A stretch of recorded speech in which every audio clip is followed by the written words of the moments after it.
Karnaphuli as a Chowdhury কলেজের BBS দ্বিতীয় বর্ষের শিক্ষার্থীরা, আশা করি তোমরা ভালো আছো। আমার অনলাইন ক্লাসে তোমাদেরকে স্বাগত জানাচ্ছি। আলহামদুলিল্লাহ, আমিও ভালো আছি। তোমাদের সেকেন্ড পেপার অর্থ, ব্যাংকিং, আন্তর্জাতিক বাণিজ্য, সরকারি অর্থ ব্যবস্থা যাই বলো, এটা হচ্ছে তোমাদের বিএসএস যারা পড়ো ওদেরও বই, তোমাদেরও বই। আমি এটা পড়াচ্ছি এই জন্য যে এখানে সবগুলা টপিক চলে আসছে, আমার হাতে বইটা আছে, এই জন্য আমি তোমাদের ইম্পর্টেন্ট টপিকগুলো এখান থেকে পড়িয়ে দিচ্ছি। এর আগে আমি এটার উপর তোমাদের ক্লাস নিয়েছি সম্ভবত দুইটা, ব্যাংকিং এর উপর, ব্যাংকিং কাকে বলে, ব্যাংকিং এর গুরুত্ব, এবং বাণিজ্যিক ব্যাংক নিয়ে তোমাদের ক্লাস নিয়েছি। ঠিক আছে, তাহলে আজকে আমি খুব একটা গুরুত্বপূর্ণ টপিক নিয়ে তোমাদের সামনে আসছি, যে ক্লাস নিব। এই টপিকটা খুবই গুরুত্বপূর্ণ, খেয়াল করবা। এটা শুধু তোমাদের জন্য না, এসএসসি, এইচএসসি 21-22 যারা পরীক্ষার্থী, তোমাদের জন্য এটা খুব গুরুত্বপূর্ণ। তোমরাও ক্লাসটা দেখতে পারো। একই উদাহরণের সাহায্যে হয়তো তোমাদের যখন ক্লাস নিব আমি এই ক্লাসটাই পড়াবো, এটাই করাবো। তাহলে দেখো, আমি আজকের আমার আলোচনার বিষয় হচ্ছে, আমি অধ্যায় 3 ব্যাংকিং চ্যাপ্টার থেকে আমার আলোচনার বিষয় হচ্ছে বাণিজ্যিক ব্যাংক ঋণ দিয়ে কিভাবে আমানত সৃষ্টি করে। মানে কি ঋণ কিভাবে আমানত সৃষ্টি করে, কিভাবে ঋণ দিয়ে তারা আমানত সৃষ্টি করে। অথবা এটা অন্যভাবে কোয়েশ্চেন হতে পারে, তোমাদের বড় কোয়েশ্চেন হিসাবে আসতে পারে, বাণিজ্যিক ব্যাংকের, তোমরা একটু খেয়াল করবে আমার লেখাগুলো ছোট হয়েছে জায়গায় শর্টের কারণে। বাণিজ্যিক ব্যাংকের বহুগুণ ঋণ সৃষ্টির প্রক্রিয়া, মানে তারা কিভাবে বহুগুণ ঋণ সৃষ্টি করে, কয়েক গুণ ঋণ কিভাবে সৃষ্টি করে, সেই জিনিসটা আমি তোমাদেরকে একটা সুন্দর উদাহরণের সাহায্যে দেখাবো, যেটা করলে তোমরা সহজে বুঝতে পারবে। সেজন্য একটু মনোযোগ দিয়ে খেয়াল করবা। আর এরপরেও যদি না বুঝে থাকো, তোমরা অবশ্যই আমাকে জানাবা কমেন্ট বক্সে, আমি আবার চেষ্টা করব। প্রথমত আমি বলবো ঋণ সৃষ্টির প্রক্রিয়া, বহুগুণ ঋণ সৃষ্টির প্রক্রিয়া মানে হচ্ছে ঋণ প্রক্রিয়ার মাধ্যমে প্রাথমিক আমানত বা প্রকৃত আমানত কয়েক গুণ যখন বাড়বে, ওটাকে আমরা বহুগুণ বলছি। আমরা জানি বাণিজ্যিক ব্যাংক নোট ছাপাতে পারে না, তারা নোট প্রচলন করে থাকে, এবং সেটা তারা বিভিন্ন আমানত সংগ্রহের মাধ্যমে ঋণ সৃষ্টি করে, ঋণ সৃষ্টির মাধ্যমে আবার আমানত দেয়, সেভাবে তারা মুনাফা অর্জন করে, এভাবে তাদের ব্যবসায়ের অস্তিত্ব টিকে থাকে। ঠিক আছে, এভাবে তাদের ব্যবসায়ের অস্তিত্ব টিকে থাকে। তাহলে দেখো আমি কি বলছি, ঋণ দান প্রক্রিয়ার মাধ্যমে প্রকৃত আমানত অথবা প্রাথমিক আমানত কয়েক গুণ বেশি আমানত সৃষ্টির প্রক্রিয়াকে বাণিজ্যিক ব্যাংকের বহুগুণ ঋণ সৃষ্টির প্রক্রিয়া বলে। বাণিজ্যিক ব্যাংক আমরা জানি কোনো বিহিত মুদ্রা প্রচলন করতে পারে না, এটা যেটা ছাপাতে পারে না। তাহলে দেখো আমি বলছি বহুগুণ যখন ঋণদান প্রক্রিয়ায় বাণিজ্যিক ব্যাংক প্রাথমিক আমানতকে বা প্রাথমিক জমাকে প্রকৃত আমানতকে কয়েক গুণে ঋণদান মাধ্যমে আমানত সৃষ্টি করবে, সেগুলোকে বলছে বহুগুণ ঋণ সৃষ্টির আমানত। তাহলে আমানত দুই প্রকার, একটা হচ্ছে প্রকৃত আমানত আর একটা হচ্ছে সৃষ্ট আমানত। প্রকৃত আমানত, একটা হচ্ছে প্রকৃত আমানত, কলমও লেখা যাচ্ছে না, একটা হচ্ছে প্রকৃত আমানত আর একটা হচ্ছে সৃষ্ট আমানত। এই দুটা নিয়ে আমি একটু আলোচনা করব। তারপর উদাহরণটা বলছি। প্রকৃত আমানত মানে হচ্ছে দেখো, যেটা তুমি প্রাথমিকভাবে কোনো একটা ব্যক্তি তোমার ব্যাংকে গিয়ে তোমার কাছে প্রাথমিকভাবে কিছু টাকা জমা রাখলো, এবং সে টাকার বিনিময়ে তার জন্য একটা আমানত হিসাব খোলা হলো, সেটা হচ্ছে প্রকৃত আমানত। ঠিক আছে, অথবা তুমি একটা ব্যাংকে গিয়ে তুমি একটা হিসাব করলা, সেখানে তুমি কিছু টাকা জমা রেখেছো, এটা হচ্ছে প্রকৃত আমানত। আর সৃষ্ট আমানত কোনটা, যেটি সৃষ্টি করে, কিভাবে সৃষ্টি করে, ঋণ দানের মাধ্যমে। যখন কোনো ব্যাংক কোনো ব্যক্তিকে ঋণ প্রদান করে থাকে, ওই ঋণের টাকা সরাসরি নগদ প্রদান না করে তাদের ব্যাংকে ওই ব্যক্তির নামে একটা হিসাব খোলা হয় বা সৃষ্টি করা হয়। ওই হিসাবের মাধ্যমে ওই হিসাবে জমা হবে, এবং চেকের মাধ্যমে ওই টাকাটা উত্তোলন করা হবে, সেটাকে বলছি শিষ্ট আমানত।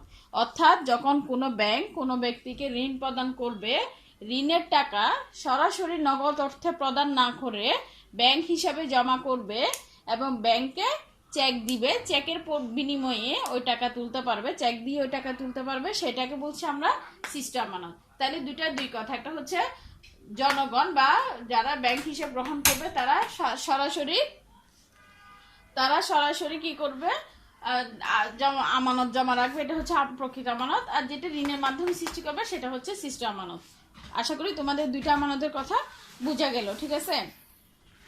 তাইলে দেখো, এখন প্রশ্ন হচ্ছে আমাদের ব্যাংক কিভাবে ঋণ দেয় এবং সেখান থেকে কিভাবে আমানত সৃষ্টি করে। আমি একটা উদাহরণ তোমাদের সামনে তুলে নিয়ে আসলাম, এটা আমি বোঝানোর চেষ্টা করবো ভালোভাবে।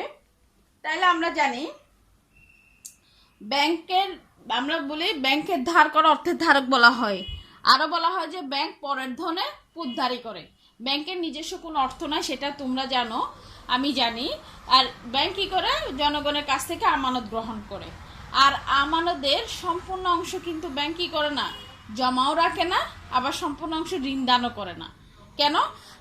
আমানতের কিছু অংশ জমা রাখতে হয়, তারল্য হিসাবে রাখতে হয়, এই জন্য যে ওইটা আমানতকারীর অর্থ, আমানতকারী চাহিদা মাত্র সেটা কি করতে হবে, প্রদান করতে হবে।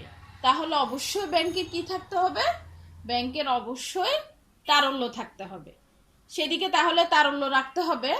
আবার অন্যদিকে তারল্য যদি বেশি রেখে দেওয়ার কারণে ঋণ দান করতে না পারে, ঋণ দান না করলে মুনাফা আসবে না, এবং মুনাফা না আসলে আবার ঋণ দান করতে পারবে না, ঋণ দান করতে না পারলে আমানত সৃষ্টি না হলে কি হবে না, ব্যবসা করতে পারবে না।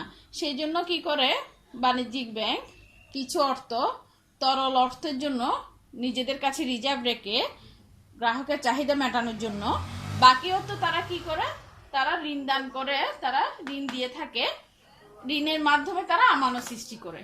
এই হচ্ছে বাণিজ্যিক ব্যাংকের কাজ। এই যে আমি যে কথাগুলো তোমাদেরকে বলেছি, বাণিজ্যিক ব্যাংক কিভাবে ঋণ আমানত সৃষ্টি করে, যে থিওরিটিক্যাল কথাগুলো আমি বলেছি, সেই কথাটাই এখানে আসছে, আমি এটা তোমাদেরকে বুঝাবো। এ হচ্ছে কথা। তাইলে দেখো, এই জন্য বাণিজ্যিক ব্যাংকের ঋণ বা আমানত সৃষ্টির রহস্য নিহিত আছে। তারা দৈনন্দিন চাহিদা মেটানোর জন্য জনগণের কিছু অর্থ নিজেদের কাছে তারল্য হিসাবে রেখে আর কিছু অর্থ ঋণ দান করে থাকে। ওই ঋণ দানের মাধ্যমে আমানত সৃষ্টি হয়, আমানত সৃষ্টির ফলে মুনাফা অর্জন হয়, সেভাবে তারা ব্যবসা করে। এবং তাহলে দেখো, আমি একটা উদাহরণ তোমাদের সামনে নিয়ে আসলাম কিভাবে করে। এবি ব্যাংকের প্রাথমিক জমা 10,000 টাকা। আমি এখানে 3টে গ্রুপ খুলেছি, তোমাদের সুবিধার্থে আমি আমার পছন্দ মতো বোঝার সুবিধার্থে আমি এটাকে সাজিয়েছি। Group A, B, C. AB ব্যাংকের প্রাথমিক জমা 10,000। তাহলে দেখো, আমার 2টা ঘর করেছি এখানে। আমি জানি আমাদের উদ্বৃত্তপত্রের বছর শেষে যখন আমরা উদ্বৃত্তপত্র মিলাই, আমাদের আর্থিক অবস্থা জানতে চাই, তখন আমরা এভাবে করি। তাহলে দায় টাকা, সম্পদ টাকা। আবার বি এর লিখছি, বি এর দায় টাকা, সম্পদ টাকা। সি এর লিখছি, দায় টাকা, সম্পদ টাকা। আমি 3টা পাশাপাশি দিছি এই জন্য যে আমি একটা আরেকটার সাথে তুলনা করব, যেন তোমরা খুব সহজেই সেটা বুঝতে পারো। তাহলে এবি ব্যাংকের প্রাথমিক জমা, অর্থাৎ একজন ব্যক্তি মিস্টার এক্স এবি ব্যাংকে জমা রেখেছে 10,000। আমরা জানি জনগণের আমানতটা ব্যাংকের জন্য একটা দায়, এটা ঋণ। কেন? জনগণ তাদের কাছে আমানত রেখেছে, গচ্ছিত রেখেছে, চাহিদা মাত্র এই টাকাটা মিস্টার এক্স কে ব্যাংক দিতে বাধ্য থাকবে, দিতে হবে। তাহলে এটা ব্যাংকের জন্য অবশ্যই কি দায়, ঠিক আছে? তাহলে আমি এই জন্য দায়ের দিকে রাখলাম প্রাথমিক আমানত 10,000। আবার অন্যদিকে ওই টাকাটা আমানত হিসাবে নিয়ে এটা ব্যাংকের কাছে আছে, তাহলে তার হাতে আছে এটা নগদ জমা 10,000। তাহলে তোমরা বুঝতে পারছো এটা কেন দায় হয়েছে, কেন সম্পদ হয়েছে। আমি আবার বলছি, দেখো, এটা আমি জানি যে আমানত, জনগণের আমানত ব্যাংকের কাছে দায়, এই জন্য যে এটা যে কোনো মুহূর্তে যে কোনো সময় তাকে ফেরত দিতে হবে, এই জন্য এটা দায়ী, ব্যাংক দায়। আবার ব্যাংকের হাতে টাকাটা জমা আছে, এটা নগদ সম্পদ। তাহলে একদিকে দায়, একদিকে সম্পদ। তাহলে এবি ব্যাংকের প্রাথমিক জমা আমি দেখছি 10,000 জমা, আবার ওটা দায়, এই জন্য আমি প্রাথমিক আমানত, এটা প্রাথমিক আমানত গ্রহণ করেছে, প্রাথমিক আমানতটা দায়ের ঘরে লিখলাম, একদিকে ব্যাংকে জমা আছে নগদ লিখলাম। এবার দেখো, আমি শুরুতেই বলছি যে আমি যে 10,000 টাকা জমা রেখেছি, আমানত হিসাবে নিয়েছি, এটা পুরোটা আমি ঋণ দান করবো না, আবার পুরোটা নিজের কাছে রাখবো না। নিজের কাছে যদি পুরোটা রেখে দিই তারল্য বেশি হয়ে যাবে, ঋণ দান করতে পারবো না। আবার যদি আমি ঋণ দান করি, পুরোটাই 10,000 টাকা ঋণ দান করে ফেলি, ঋণ দিয়ে দিই কোনো ব্যক্তিকে, তাহলে আমি এই গ্রাহক মিস্টার এক্স যে ব্যাংক থেকে চাইবে, এই গ্রাহক চাহিবা মাত্র তার 10,000 টাকার থেকে আমি অর্থ প্রদান করতে পারবো না। তাহলে এটাতে একটা সামঞ্জস্য রাখতে হয়। তাহলে উদাহরণের সাহায্যে বুঝাচ্ছি। দেখো, প্রথমে এবি ব্যাংক প্রাথমিক জমা রেখেছে 10,000 নগদ, এটা 10,000 আছে। এই জন্য আমানতের রিজার্ভ হার এই 10,000-এর 20% রিজার্ভ হিসাবে রেখেছে, ঠিক আছে, তারল্যর জন্য নিজের কাছে রিজার্ভ রেখেছে 20% তারল্য হিসাবে। তাহলে দেখো 10,000-এর 20% হচ্ছে 100 ভাগের 20, তাহলে 2 শূন্য কাটা যাওয়ার পর 2,000। আরো সহজ, যখন 10% বলবে, দেখো কেমনে তোমরা মুখে মুখে হিসাবগুলো বের করবা। 10,000-এর যখন 10% বলবে, চোখ বন্ধ করে একটা শূন্য কেটে দিবা। তাহলে একটা শূন্য যখন কেটে যাবে কত, আর কত থাকে 1,000 না? তাহলে 10,000-এর 10% যদি 1,000 হয়, তাহলে 20% হলে 1,000-এর দ্বিগুণ হবে, তাহলে কত হবে 2,000। তো এই ক্যালকুলেশন এমন করে করতেও হয় না, আমি জাস্ট তোমাদেরকে বোঝানোর জন্য এমন করে করে দিয়েছি। বুঝছো কথাটা? মানে হচ্ছে যখন 10% বলবে, কোনো হিসাব নিকাশ ছাড়া যত অ্যামাউন্ট থাকে সেখান থেকে একটা শূন্য বাদ দিবা। একটা শূন্য বাদ দিলে 1,000 হয়। আর 20% যখন বলছে 10-এর দ্বিগুণ, আর এখানেও দ্বিগুণ হবে, তাহলে টাকাটা হয়ে যায় কত, 2,000 টাকা। এই জিনিসটাই আমি এখানে তোমাদেরকে বুঝাইছি। বুঝতে পারছো? তাহলে দেখো, এটা বুঝছো, এটা আমি মুছে দিচ্ছি বুঝার সুবিধাতে। আবার বলছি, যখন 10% বলবে একটা শূন্য চোখ বন্ধ করে কেটে দিবা, তাহলে থাকে কত 1,000। 1,000-এর যেহেতু 20% 10-এর দ্বিগুণ, এখানেও দ্বিগুণ হবে 2,000। তাহলে রিজার্ভ হার 2,000। তার মানে হচ্ছে তার কাছে তারল্যের জন্য কত রেখে দিল, 2,000 রেখে দিল। বুঝতে পারছি? তাহলে আমার আমানত কত সৃষ্টি হলো, আমার ছিল আমানত 10,000। 10,000 থেকে আমাকে 2,000 টাকা আমার নিজের কাছে রেখে দিছি, মানে এবি ব্যাংক রেখে দিছে। তাহলে আর থাকে কত, 8,000। এই 8,000 টাকা এটাই আমি ঋণ দান করব, যেন আমানত সৃষ্টি হয়। আশা করি তোমরা প্রথম ফেরায় বুঝছো। আমি কিন্তু এটার জন্য অনেকক্ষণ সময় নিচ্ছি, অনেকবার বলতেছি, যেন তোমরা জিনিসটা বুঝতে পারো। খুবই ইম্পর্টেন্ট একটা জিনিস এটা।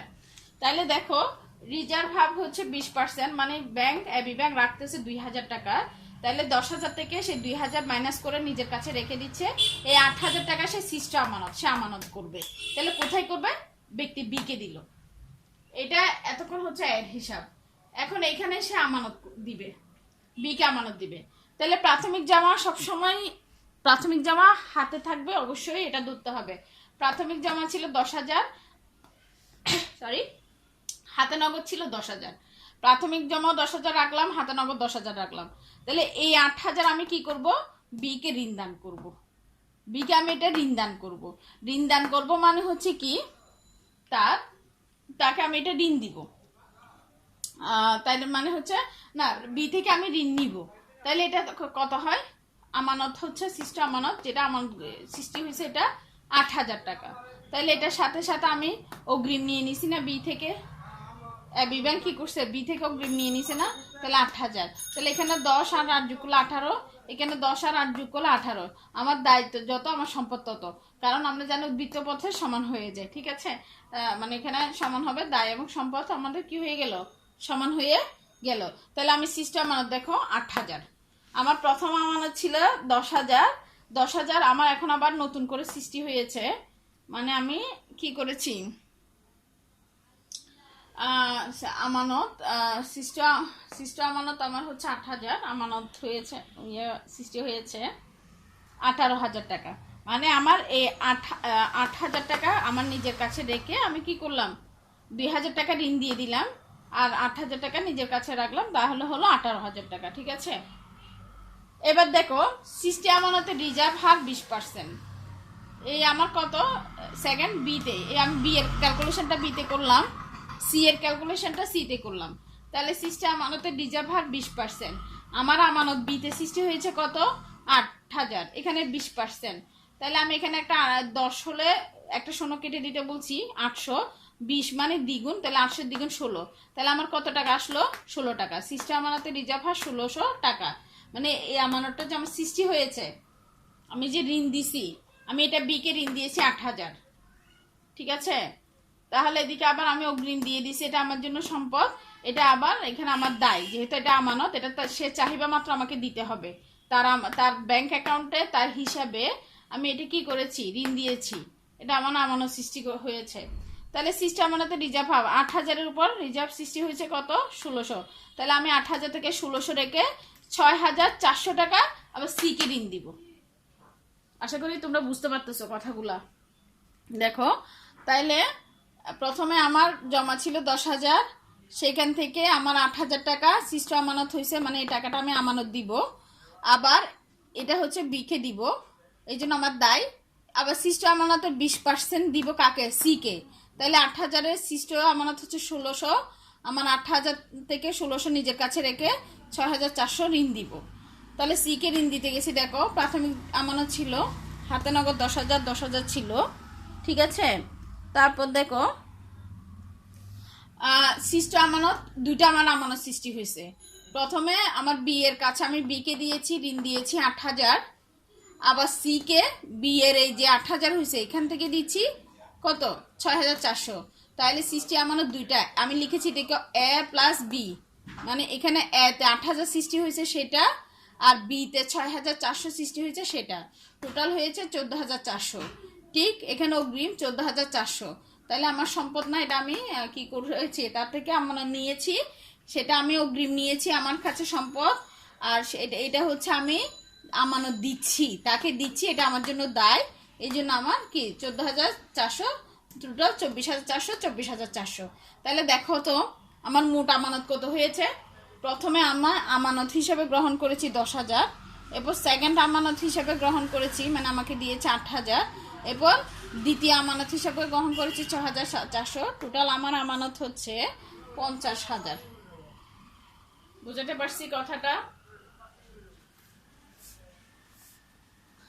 দেখো,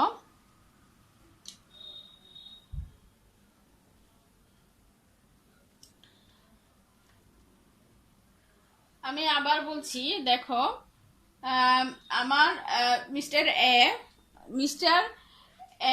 এবি ব্যাংকে হিসাব খুলে, মানে এ থেকে এবি ব্যাংক নেয় কত টাকা? 10,000 টাকা। ওই এ থেকে 2,000 টাকা রেখে 8,000 টাকা ঋণ দান করে কাকে? বি কে, ঠিক আছে? তাহলে বি কে কিভাবে দেয়? তার এই 8,000 তার ব্যাংক অ্যাকাউন্টে দিতে হবে, দেয়, এই জন্য দায়। আর এটা আমি দিয়ে দিলাম অগ্রিম, এই জন্য আমার জন্য সম্পদ। তাহলে এর যে 10,000 টাকা নিচে, সেইখান থেকে এবি ব্যাংক নিজের হাতে 2,000 রেখে 8,000 টাকা ঋণ আমানত সৃষ্টি করলো, এই জন্য এখানে 8,000 আসছে, এখানে 8,000 আসছে, দুটোটা যোগ করে 18,000। ওই 8,000 টাকা থেকে, বি এর 8,000 টাকা থেকে এবি ব্যাংক কি করতেছে? পুরো 8,000 টাকা ঋণ আমানতও দিচ্ছে না, মানে ঋণও দিচ্ছে না, সে আবার 8,000 রেখেও দিচ্ছে না। সে কি করতেছে? সৃষ্ট আমানতের রিজার্ভ হার 20% রাখতেছে। আমার আমানত সৃষ্টি হয়েছিল, মানে ঋণ দিচ্ছি আমি 8,000-এর 20% 1600 টাকা আমি রেখে 6400 টাকা আমি আবার সি কে কি দিচ্ছি? ঋণ দিচ্ছি। তাহলে আমার এখানে এ প্লাস বি লিখেছি। দেখো, এর ক্ষেত্রে আমার সৃষ্ট আমানত ছিল 8,000, বি এর ক্ষেত্রে সৃষ্ট আমানত ছিল 6400, তাহলে 14,400। আমার হাতে নগদ ছিল 10,000, আর আমার অগ্রিম দিতে হচ্ছে 14,000, অগ্রিম পাইছি 14,400, তাহলে 24,400। তাহলে আমার মোট আমানত হচ্ছে প্রথমে প্রাথমিক আমানত ছিল 10,000, এখানে সৃষ্ট আমানত হচ্ছে 8,000, আর এখানে সৃষ্ট আমানত হচ্ছে 6,400, টোটাল আমানত হচ্ছে 50,000। তাইলে বুঝতে পারতেছো কিভাবে আমানত সৃষ্টি করে? তাইলে দেখো, প্রতিবারেই ঋণ দান করছে, প্রথম এখান থেকে নিচে, সেই এখান থেকে গিয়ে এখানে ঋণ দান করছে, 8,000 টাকা ঋণ দান করছে, 2,000 রেখে দিছে, আবার এখান থেকে 8,000 টাকা থেকে 1600 টাকা রেখে দিছে, 6,400 টাকা ঋণ দান করছে। প্রতিবারে ঋণ দান করছে, প্রতিবারে তার কি মুনাফা বৃদ্ধি পাইছে, প্রতিবারে ঋণ দান করছে, প্রতিবারে আমানত বৃদ্ধি পাইছে, ঠিক আছে? যতবার সে ঋণ দান করছে ততবার তার আমানত বৃদ্ধি পাচ্ছে, যতবার আমানত বাড়াইছে ততবার সে কি করতে পারছে? ঋণ দান করছে। তাহলে এই জন্য বলা হয় যে এভরি লোন ক্রিয়েটস আ ডিপোজিট, প্রত্যেকটা ঋণ একটা আমানত সৃষ্টি করবে। এভরি ডিপোজিট ক্রিয়েটস আ লোন, এভরি লোন প্রত্যেকটা ঋণ, এই যে প্রত্যেকটা ঋণ ঋণ ঋণ নিচ্ছে সেটা কি করবে, ক্রিয়েটস আর ডেপোজিট, এখানে সেটা গিয়ে আবার জমা হচ্ছে, আবার জমা হওয়ার পর সেটা আবার ঋণ নিচ্ছে, এবং এভরি ডেপোজিট ক্রিয়েটস আর লোন, প্রত্যেকটা আমানত আবার লোন সৃষ্টি করে। আশা করি তোমরা কথাটা বুঝতে পারছো। তাইলে আমরা বলতে পারি যে একটি ব্যাংক কি আমানতের কত গুণ সৃষ্টি করতে পারবে, মানে ঋণের কত গুণ সৃষ্টি করতে পারবে সেটা নির্ভর করবে তার আমানতের উপর। তার যদি আমানত বেশি হয় এবং সেইখানে রিজার্ভের অনুপাত যদি বেশি হয়, মানে নিজের কাছে যদি বেশি টাকা রেখে দেয়, ইনভেস্ট না করে, ঋণ না দিয়ে, তাহলে সে মুনাফা কম পাবে। আবার সে তারল্য না রেখে পুরাটাই যদি দিয়ে দেয়, তাহলে রিজার্ভ থাকবে না। রিজার্ভ না থাকলে কি করবে, মানে আমানতদারি অর্থ চাওয়ার সাথে সাথে পরিশোধ করতে পারবে না। খুব খেয়াল করবে দুইটা কথা। একটা হচ্ছে যদি সে আমানতের পুরো অংশটাই নিজের কাছে রেখে দেয়, ইনভেস্ট না করে, ঋণদান না করে, তাহলে সে মুনাফা অর্জন কম করতে পারবে, অথবা সে কি ইনভেস্ট করতে পারবে না। আবার যদি সে পুরোটা না রেখে মানে রিজার্ভ না করে পুরোটাই আবার দিয়ে দেয়, ঋণদান করে, সে তাহলে তারল্য চাহিদা মিটাতে পারবে না। তাহলে সেখানে অবশ্যই একটা সামঞ্জস্য থাকতে হবে।